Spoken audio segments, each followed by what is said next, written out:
Hello students, मैं हूं chemistry faculty Pankaj Kumar और आप देख रहे हैं यूपीएस एकेडमी। इस यूपीएस एकेडमी में आप सभी का स्वागत है। हमें उम्मीद है आप सब अपने पूरे परिवार के साथ सकुशल और स्वस्थ होंगे। पिछले क्लास में हम लोग इंडक्टिव इफेक्ट के बारे में पढ़े थे। सब्स्टिट्यूएंट इफेक्ट बताए थे। होता तो 6 ठो है, लेकिन हम लोगों को कम से कम 2 पढ़ना होगा, जिसका यूज +2 के केमिस्ट्री में खूब किया जाता है, खासकर ऑर्गेनिक केमिस्ट्री में। तो इंडक्टिव इफेक्ट हम लोग पिछले क्लास में पढ़े थे। 2 टाइप का होता है, +I इफेक्ट, -I इफेक्ट। उसी को आप चाहें तो कह सकते हैं धनात्मक इंडक्टिव इफेक्ट और ऋणात्मक इंडक्टिव इफेक्ट। प्लस का मतलब धनात्मक, माइनस ऋणात्मक। लास्ट में आपको कुछ ग्रुप हम दिए थे, बताए थे, उसमें आपको पता करना है कौन +I ग्रुप है और कौन -I ग्रुप है।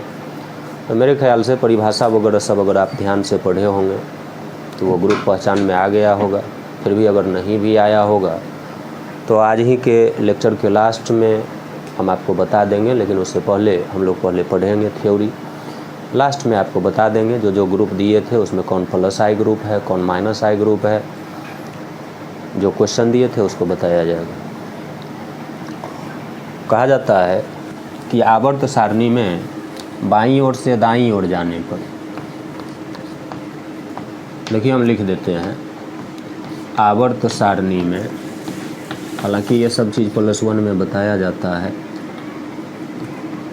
पता नहीं ऑर्गेनिक केमिस्ट्री तो हम आप लोगों को बताए नहीं हैं। हम तो फिजिकल पढ़ाते थे,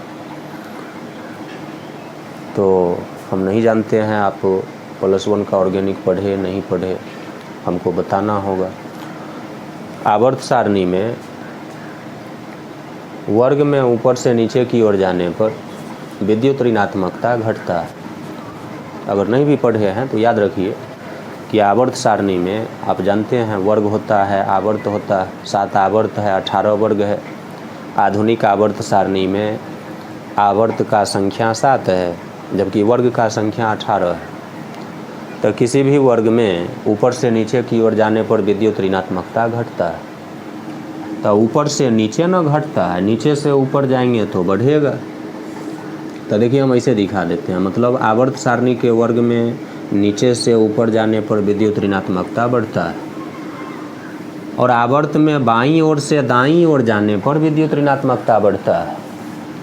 तो देखिए बाईं ओर से दाईं ओर जा रहे हैं तो विद्युत ऋणात्मकता बढ़ रहा है। तो यहाँ हम लिख देते हैं विद्युत ऋणात्मकता बढ़ता है।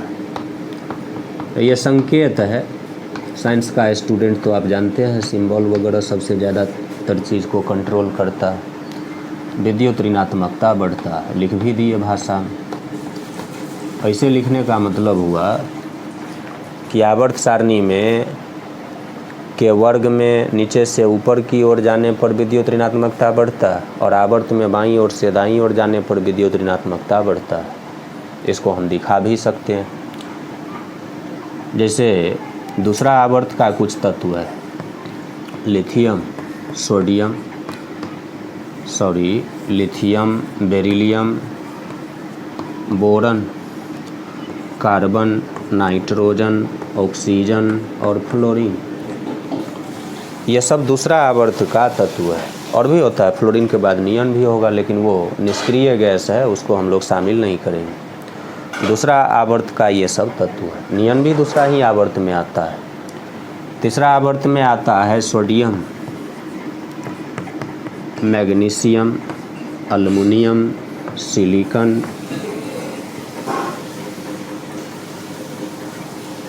फास्फोरस, सल्फर और क्लोरीन।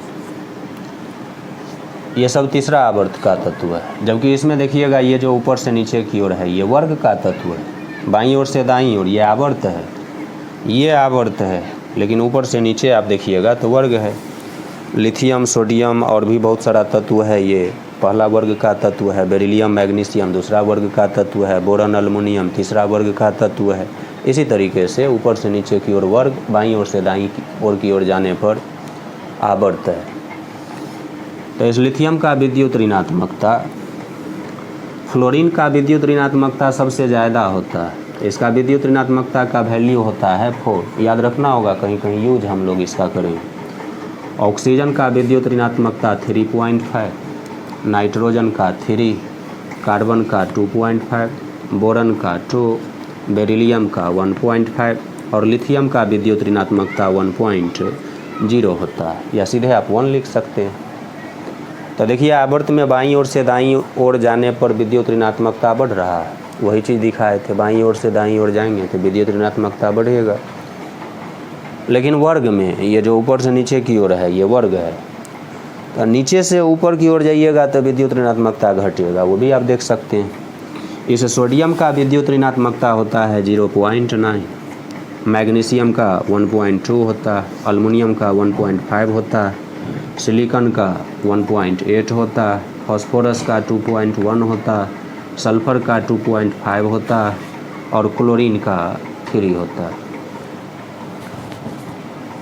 तो 2.8 होता है। फ्लोरीन, क्लोरीन, इसके बाद इसी वर्ग में ब्रोमीन आता है, इसी वर्ग में आयोडीन आता है। तो इस आयोडीन का विद्युत ऋणात्मकता 2.5 होता है। क्लोरीन का विद्युत ऋणात्मकता लिखा हुआ है 2.8। ब्रोमीन का भी विद्युत ऋणात्मकता कुछ ना कुछ होता है। तो आपको यहाँ पर ध्यान रखना है, देखिए वर्ग में ऊपर से नीचे की ओर जाने पर विद्युत ऋणात्मकता घट रहा है, या नीचे से ऊपर की ओर जाएंगे तो बढ़ रहा है, वही चीज़ यहाँ पर दिखा है। नीचे से ऊपर जाएंगे बढ़ेगा, बाईं ओर से दाईं ओर जाएंगे विद्युत ऋणात्मकता बढ़ेगा।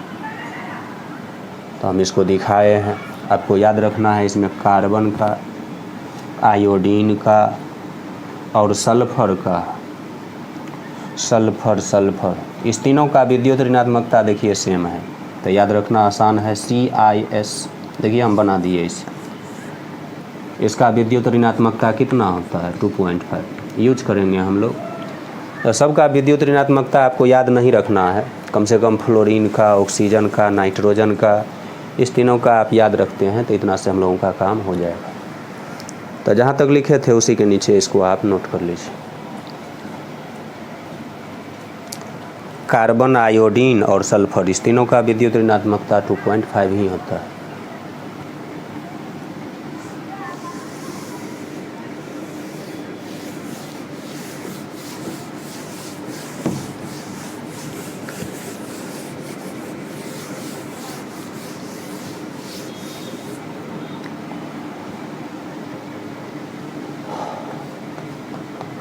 हाइब्रिड ऑर्बिटल,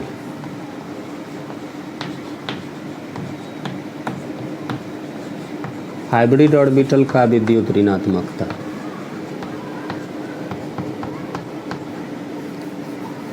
विद्युत ऋणात्मकता को En से सूचित किया जाता है। देखिए हम इसे लिख दिए, कैपिटल ई या नीचे कैपिटल ए, ऐसा लिखें तो आप इसको पढ़िएगा विद्युत ऋणात्मकता। हाइब्रिड ऑर्बिटल का विद्युत ऋणात्मकता, हाइब्रिड ऑर्बिटल के विद्युत ऋणात्मकता का क्रम आपको याद रखना। इसका क्रम ऐसा होता है, Sp is greater than Sp2 is greater than Sp3। समझिए इसको। ऑर्गेनिक केमिस्ट्री में 3 टाइप का हाइब्रिडाइजेशन होता है। हाइब्रिडाइजेशन का हिंदी होता है प्रसंकरण। जैसे ये हाइब्रिड ऑर्बिटल लिखे, इसका शुद्ध हिंदी होगा संकर कक्षक आप कह सकते हैं, प्रसंकरित कक्षक कह सकते हैं, ज़्यादा यही नाम फेमस है। हाइब्रिड ऑर्बिटल ही आप याद रखिए। हाइब्रिड ऑर्बिटल का यदि विद्युत ऋणात्मकता का क्रम आपको पता करना है तो ये याद रखना है। हाइब्रिड ऑर्बिटल का विद्युत ऋणात्मकता कहा जाता है, हाइब्रिड ऑर्बिटल का En ये डायरेक्टली प्रोपोर्शनल होता है S करेक्टर के, और इन्वर्सली प्रोपोर्शनल होता है P करेक्टर के। दोनों एक ही बात हुआ, एक को याद रहेगा, दूसरा अपने आप हो जाएगा। जैसे अभी बताया आपको, ऑर्गेनिक केमिस्ट्री में 3 प्रकार का प्रसंकरण होता है, Sp, Sp2 और Sp3। तो इसे Sp में देखिए S करेक्टर कितना है, तो दो ऑर्बिटल मिलके 100% है, दो ही ऑर्बिटल है, दोनों मिलके 100%। तो एक ऑर्बिटल का करेक्टर क्या होगा 50%। तो sp हाइब्रिडाइजेशन में s करेक्टर 50%। sp2 में देखिए एक s ऑर्बिटल है, दो ठो p ऑर्बिटल है, तो टोटल ऑर्बिटल कितना 3 ऑर्बिटल, 3 ऑर्बिटल मिलके कितना परसेंट है 100%। तो एक s ऑर्बिटल का करेक्टर अगर देखेंगे तो कितना होगा, तो 100 में 3 से भाग देना होगा। एक ऑर्बिटल का अगर आपको करेक्टर देखना तो 33.3 के लगभग आएगा, मतलब इसमें s करेक्टर 33.3% है। इसमें देखिए 4 ऑर्बिटल है, p वाला ऑर्बिटल 3 ठो, s वाला ऑर्बिटल 1 ठो, टोटल 4 ऑर्बिटल मिलके 100% है। तो s ऑर्बिटल का करेक्टर अगर देखें, s करेक्टर देखें इसमें तो कितना होगा 25%। 4 ऑर्बिटल मिलके 100%, तो एक ऑर्बिटल का करेक्टर उसमें कितना 25%। तो इसमें s करेक्टर 50%, इसमें s करेक्टर 33.3% और इसमें s करेक्टर 25%। तो देखिए तो बाईं ओर से दाईं ओर जाने पर s करेक्टर क्या हो रहा है, डिक्रीज कर रहा है, s करेक्टर डिक्रीज कर रहा है। अगर s करेक्टर डिक्रीज करेगा तो हाइब्रिड ऑर्बिटल का विद्युत ऋणात्मकता भी डिक्रीज करेगा, नहीं। तो मेरे कहने का मतलब है sp अगर हाइब्रिडाइजेशन है तो उसका विद्युत ऋणात्मकता सबसे ज़्यादा होगा, उसके बाद sp2 का विद्युत ऋणात्मकता होगा, उसके बाद sp3 का विद्युत ऋणात्मकता होगा। बड़ी काम का चीज़ है, ये वाला क्रम आपको ध्यान में रखना है, इसका हम लोग यूज करेंगे। तो ये भी हम लोग समझ लिए। तो एक ठोक को याद रखिए, फिर उसी टाइप से p करेक्टर देखिएगा तो फिर वही रिजल्ट आपको आ जाएगा। इसमें देखिए p करेक्टर कितना 50%, इसमें p करेक्टर कितना, 3 ऑर्बिटल में से 2 ऑर्बिटल p वाला है। तो एक ऑर्बिटल का हम लोग परसेंटेज देखे तो 33.3% आया, तो 2 ऑर्बिटल का दोगुना हो जाएगा 66.6%। इसमें 66.6% p करेक्टर है। इसमें p करेक्टर कितना, 4 ऑर्बिटल मिलके 100%, तो एक ऑर्बिटल का परसेंटेज कितना 25। तो 3 ऑर्बिटल है p वाला, तो 25 या 75% p करेक्टर होगा। तो बाईं ओर से दाईं ओर जाने पर p लक्षण, p करेक्टर देखिए बढ़ रहा है। अब p करेक्टर अगर बढ़ेगा तो हाइब्रिड ऑर्बिटल का विद्युत ऋणात्मकता घटेगा, मतलब बाईं ओर से दाईं ओर जाने पर विद्युत ऋणात्मकता घटेगा, और देख रहे हैं वो घट भी रहा है। तो आप कोई एक याद रखिए, या तो s करेक्टर वाला याद रखिए या p करेक्टर वाला याद रखिए। तो ऊपर वाला ही याद रखिए, हाइब्रिड ऑर्बिटल का विद्युत ऋणात्मकता s करेक्टर के समानुपाती होता है। ठीक, ये वाला क्रम हमको बहुत ज़्यादा उपयोग होगा, ये आपको याद रहना चाहिए। हाइब्रिड ऑर्बिटल के विद्युत ऋणात्मकता का क्रम यही होता है। अब इसमें अगला टॉपिक आपको पढ़ना है इंडक्टिव इफेक्ट का परिमाण। तो एक हेडिंग हम लोग देंगे इंडक्टिव इफेक्ट का परिमाण। परिमाण ये इम्पोर्टेंट, परिमाण हम लोग कैसे निकालेंगे। इंग्लिश में परिमाण को मैग्नीट्यूड कहा जाता है, हिंदी में परिमाण होता है। तो इंडक्टिव इफेक्ट का जो परिमाण होता है वो सब्स्टिट्यूएंट के विद्युत ऋणात्मकता के समानुपाती होता है। तो हम लोग पहले लिख लेते हैं, फिर क्वेश्चन से समझेंगे इसको। इंडक्टिव इफेक्ट का परिमाण विद्युत ऋणात्मकता के समानुपाती होता है।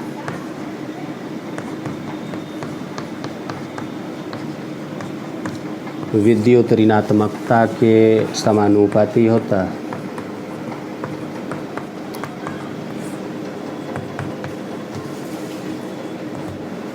समानुपाती होता है, मैथमेटिकली भी आप दिखा सकते हैं। इंडक्टिव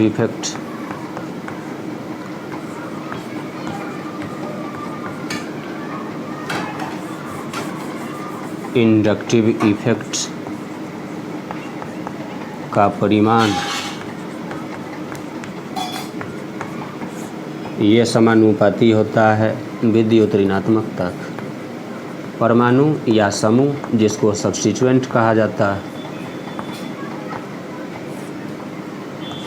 उसके विद्युत ऋणात्मकता के समानुपाती होता है। तो डायरेक्ट हम लिख दिए इंडक्टिव इफेक्ट का परिमाण समानुपाती विद्युत ऋणात्मकता। विद्युत ऋणात्मकता ज़्यादा होगा तो इंडक्टिव इफेक्ट ज़्यादा होगा, अब कुछ क्वेश्चन हम लोग बनाएंगे तो ये अपने आप कंसेप्ट आपको क्लियर हो जाएगा। इसको आप नोट कर लीजिए।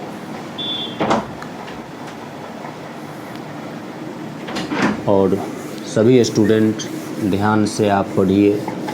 विपरीत परिस्थिति है, इस परिस्थिति में जो स्टूडेंट मेहनत करेगा, जो अच्छा स्टूडेंट का जो पहचान होता है, अच्छे लोगों का जो पहचान होता है, वो विपरीत समय में ही होता है। इस विपरीत परिस्थिति में भी अगर आप मेहनत कर रहे हैं तो सोचिए, अगर फेवरेबल कंडीशन होता, सही समय होता, तो उस स्टूडेंट का क्या मेहनत होता, उसका क्या रिजल्ट होता।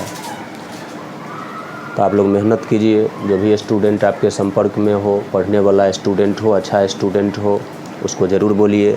सभी सर लोगों का नंबर आपके पास है, उनसे आप बात करवा सकते हैं ताकि वो भी अपना पढ़ाई शुरू कर सके और परीक्षा में अच्छा रिजल्ट लाए। ठीक, इसको आप नोट कर लिए होंगे।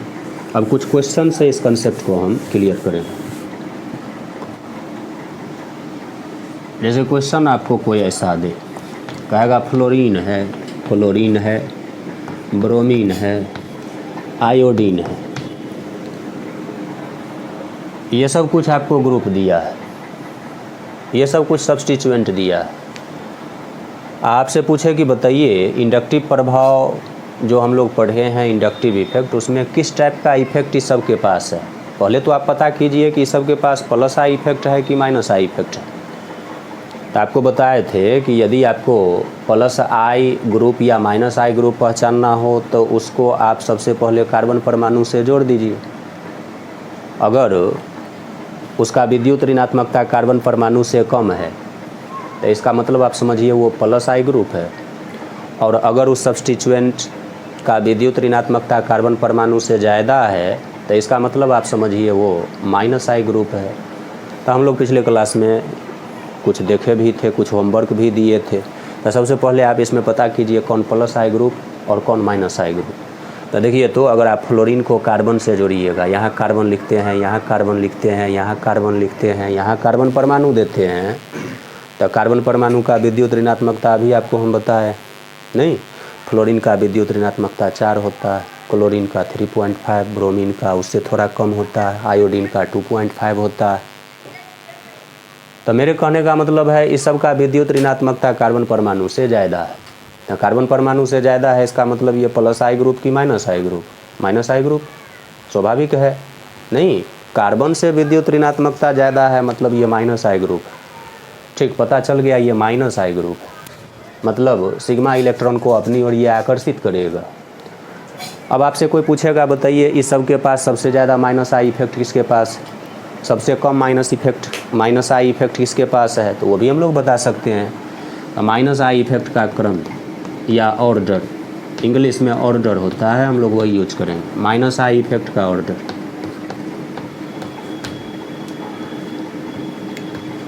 ऑर्डर का हिंदी होता है क्रम। तो थोड़ा बहुत इंग्लिश हम लोग इसमें यूज करेंगे। माइनस आई इफेक्ट का ऑर्डर क्या होगा, तो अभी हम बताए हैं कि माइनस आई इफेक्ट मतलब इंडक्टिव इफेक्ट का जो परिमाण होता है वो विद्युत ऋणात्मकता के समानुपाती होता है। तो इस चारों में बताइए किसका विद्युत ऋणात्मकता सबसे ज़्यादा, फ्लोरीन का, उसके बाद किसका, क्लोरीन का, उसके बाद ब्रोमीन का। इस चारों में सबसे कम विद्युत ऋणात्मकता आयोडीन का है। तो माइनस आई इफेक्ट का जो ऑर्डर है वो क्या हो जाएगा, फ्लोरीन का सबसे ज़्यादा, क्लोरीन का उससे कम, ब्रोमीन का उससे कम और आयोडीन का सबसे कम, यही वाला हो जाएगा। तब तो आप लोगों को लग रहा होगा ये तो बहुत आसान था, विद्युत ऋणात्मकता केवल जिसको आएगा वो आसानी से माइनस आई इफेक्ट का ऑर्डर बता सकता है। तो आसान ही है, ऑर्गेनिक केमिस्ट्री एकदम आसान है। केवल आपको थोड़ा सा जो थियोरिटिकल चीज़ है उसको ध्यान में रखना होगा, क्वेश्चन अपने आप बन जाता है, इसमें टाइम नहीं लगता है। ठीक, तो इसका हम लोग ऑर्डर निकालिए। जैसे आपसे कोई क्वेश्चन ऐसा करे कि बताइए CN में COOH में ये COOH,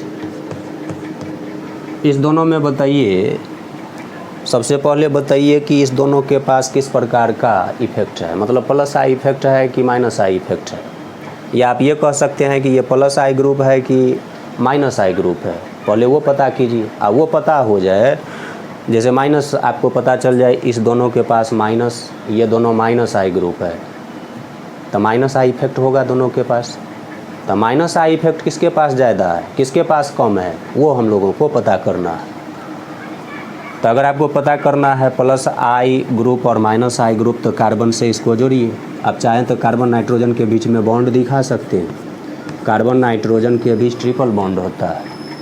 तो अगर आप इसको कार्बन से जोड़िएगा, तो जिस कार्बन से जोड़िएगा उसका प्रसंकरण पिछले क्लास में बताए थे, हाइब्रिडाइजेशन sp3। क्योंकि आप सीधे यहाँ अगर कार्बन लिख देते हैं तो कार्बन एक ही बॉन्ड बनाया है, इसका मतलब इस कार्बन के पास कई ठो हाइड्रोजन है, 3 ठो हाइड्रोजन होगा।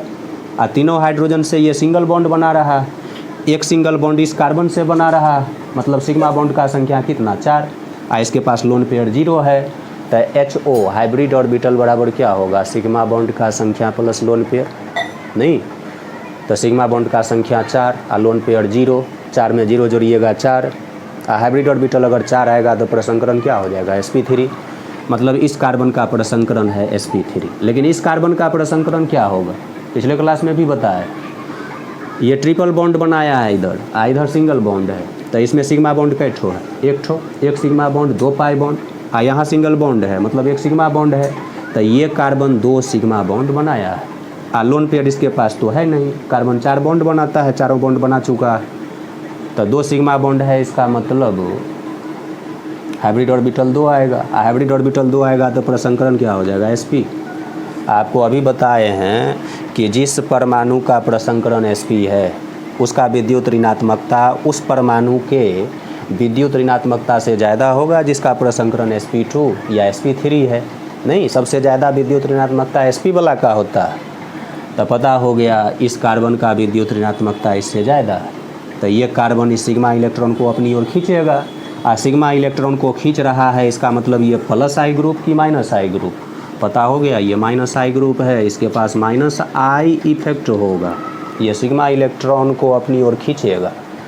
ठीक, पता चल गया ये Cn माइनस आई ग्रुप है, सिग्मा बॉन्ड के इलेक्ट्रॉन को अपनी ओर खींचेगा। आइए इसमें पता करते हैं, ये प्लस आई ग्रुप की माइनस आई ग्रुप, तो इसको आप कार्बन से जोड़ के देख लीजिए। देखिए तो इस कार्बन का प्रसंकरण sp3, इस कार्बन का प्रसंकरण 1 सिग्मा बॉन्ड, 2 सिग्मा बॉन्ड, यहाँ 1 सिग्मा बॉन्ड, 3 सिग्मा बॉन्ड, तो हाइब्रिड ऑर्बिटल कितना आया 3। HO अगर 3 आया तो प्रसंकरण sp2 हो जाएगा, तो इसका प्रसंकरण sp2, इस कार्बन का प्रसंकरण sp3, मतलब इसका विद्युत ऋणात्मकता ज़्यादा है। ज़्यादा है तो सिग्मा इलेक्ट्रॉन को अपनी ओर खींच लेगा, जो ग्रुप सिग्मा इलेक्ट्रॉन को अपनी ओर खींचता हो वो तो माइनस आई ग्रुप होता है। तो पता चल गया ये कैसा ग्रुप है, माइनस आई ग्रुप, तो माइनस आई ग्रुप है, ये तो पता चल गया। अभी हमको उससे मतलब नहीं है, हमको पता करना है कि अगर माइनस आई ग्रुप है तो इसमें माइनस आई इफेक्ट किसके पास ज़्यादा है और किसके पास कम है, वो पता करना है। तो वो तो अभी बता है, इंडक्टिव इफेक्ट का परिमाण विद्युत ऋणात्मकता के समानुपाती होता है।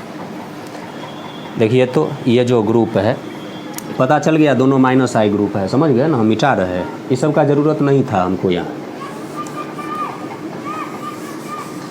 तो लिख लीजिएगा नहीं, वैसे ही हमको ये पता करना है कि किसका माइनस आई इफेक्ट ज़्यादा है, माइनस आई इफेक्ट किसके पास ज़्यादा है। ठीक, ऐसा था, ये वाला ग्रुप था। तो इस कार्बन का प्रसंकरण sp, इस कार्बन का प्रसंकरण sp2, तो विद्युत ऋणात्मकता तो इसका ज़्यादा है, नहीं इसका विद्युत ऋणात्मकता ज़्यादा है। तो विद्युत ऋणात्मकता अगर इसका ज़्यादा है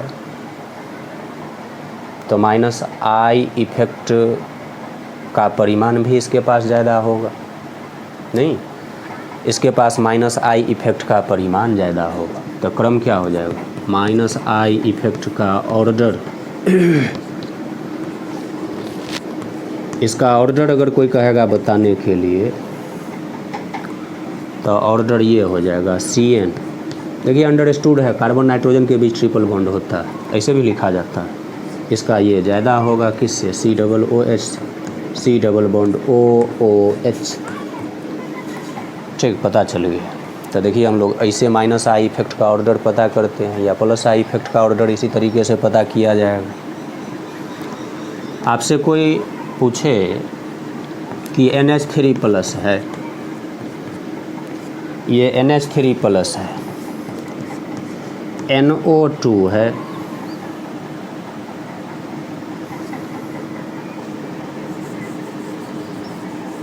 और NH3 प्लस NO2 और CN, इस तीनों में बताइए माइनस आई इफेक्ट का ऑर्डर क्या होगा। तो हम लोग बता सकते हैं, ये तो वैसे ही पता हो रहा है। देखिए तो इस नाइट्रोजन पर धन आवेश, मतलब विद्युत ऋणात्मकता इसका बहुत ज़्यादा है।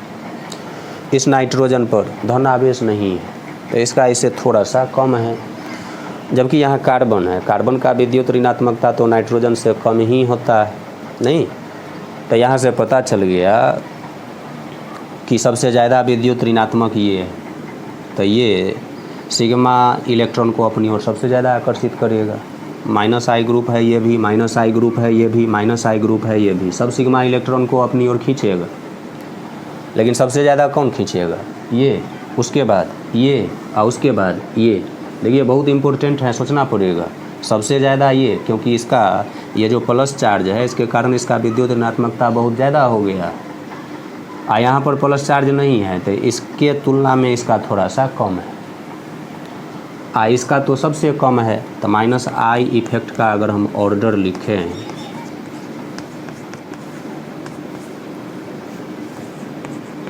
ऑर्डर अगर इसका लिखें तो ऐसा हो जाएगा NH3 प्लस का सबसे ज़्यादा, उसके बाद NO2 का और सबसे कम हो जाएगा CN का। जगह नहीं है नीचे हम दिखा देते, इस CN का सबसे कम होगा। बहुत इम्पोर्टेंट है, आप इसको नोट कीजिए। कहीं से भी क्वेश्चन पूछ सकता है। आप क्वेश्चन पूछे या न पूछे, आगे जो चैप्टर पढ़िएगा उसमें इस सब का यूज होगा। वहाँ हम नहीं बताएंगे किसका ज़्यादा है किसका कम है, ठीक।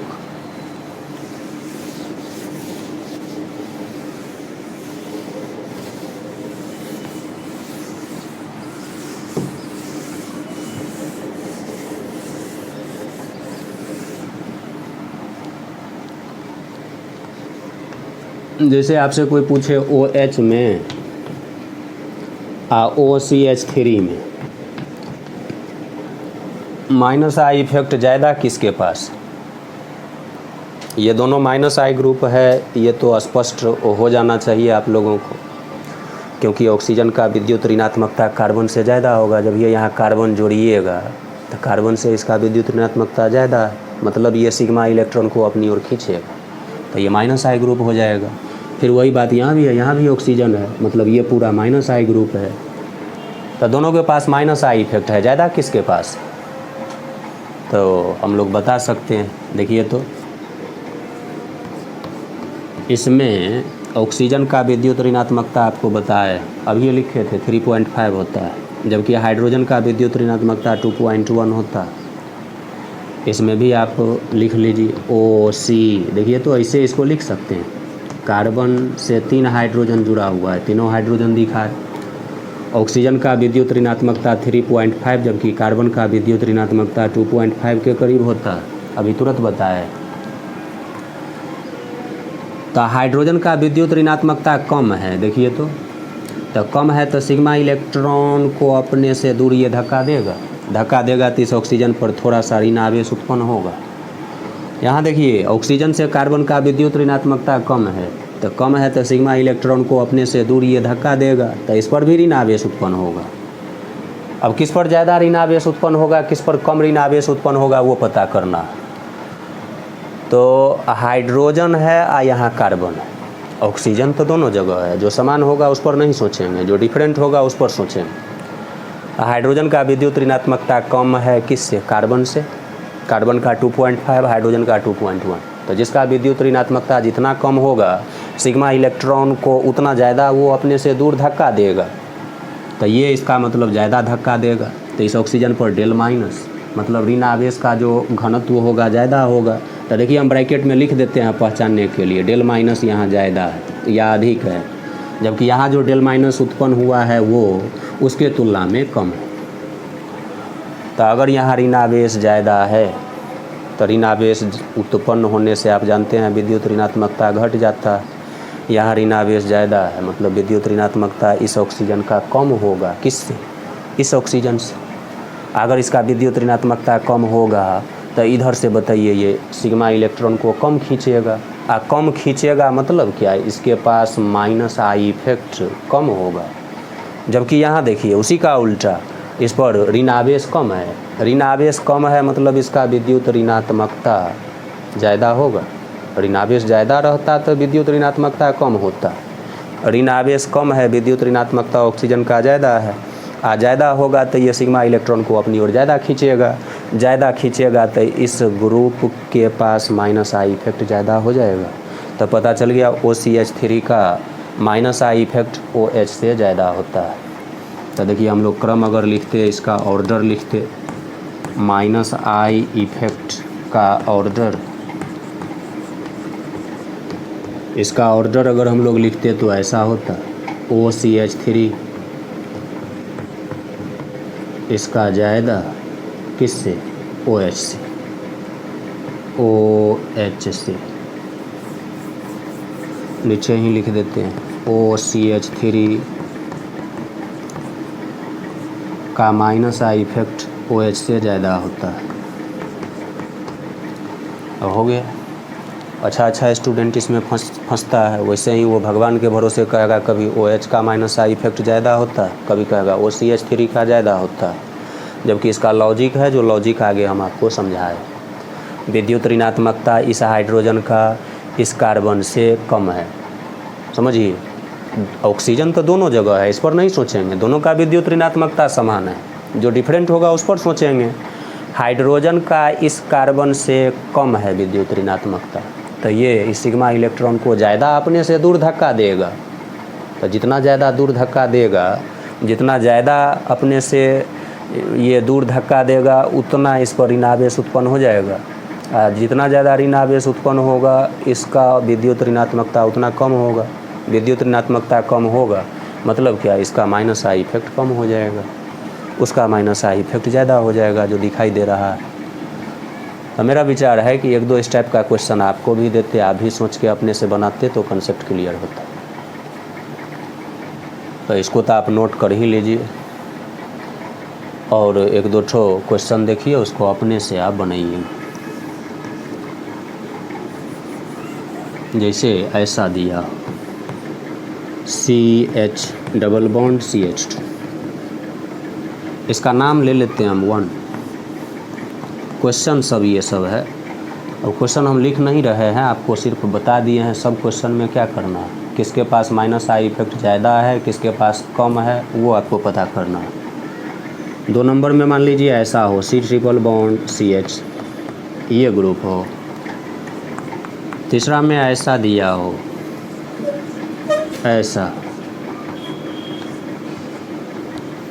ऐसा दिया हुआ, यहाँ डबल बॉन्ड सिंगल बॉन्ड, यहाँ डबल बॉन्ड सिंगल बॉन्ड, यहाँ डबल बॉन्ड। अब आपसे कोई पूछे कि बताइए तो इस तीनों में माइनस आई इफेक्ट किसके पास सबसे ज़्यादा है और किसके पास सबसे कम है, तो हम लोग आसानी से बता सकते हैं। तो ये क्वेश्चन आपके लिए हम होमवर्क छोड़ रहे हैं, आप सोचिएगा। प्रसंकरण पर ध्यान देना होगा। इस कार्बन का प्रसंकरण क्या होगा निकाल लीजिएगा, इसका क्या होगा, यहाँ क्या होगा, आपने से इस पर सोचिएगा कि किसका ज़्यादा होगा किसका कम होगा। माइनस आई इफेक्ट के क्रम में इसको सजा देना है। ठीक,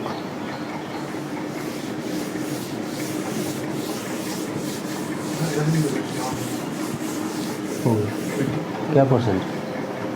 5% बड़ा है। क्वेश्चन दे देते हैं हम।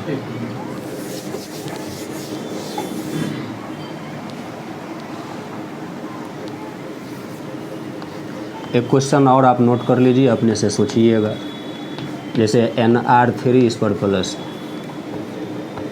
और यहाँ NH3 इस पर प्लस, इस दोनों में किसके पास माइनस आई इफेक्ट ज़्यादा है किसके पास कम है, वो आपको बताना है। देखिएगा यहाँ माइनस आई इफेक्ट का ऑर्डर, जिसका कम है किसका ज़्यादा है वो आपको बताना है। ये भी अपने से आपको बनाना है। तो